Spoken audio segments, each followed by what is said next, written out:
बार्शी टाकडी पंचायत समिती अंतर्गत येत असलेल्या सारखिणी या गावामध्ये नळ योजनाद्वारे पाणी पुरवठा करणारे व्हाल अंदाजे 5 ते 6 महिन्यांपासून लीकेज आहे।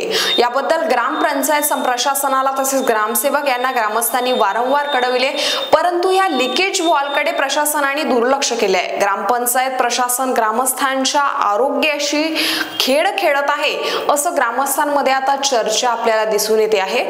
अंदाजे 5 ते 6 महिन्यापासून या लीकेज वॉलमुळे सारखिणी या गावामध्ये दूषित पाणी पुरवठा होत आहे आणि तसेच ग्रामस्थांच्या आरोग्याला धोका निर्माण झालाय।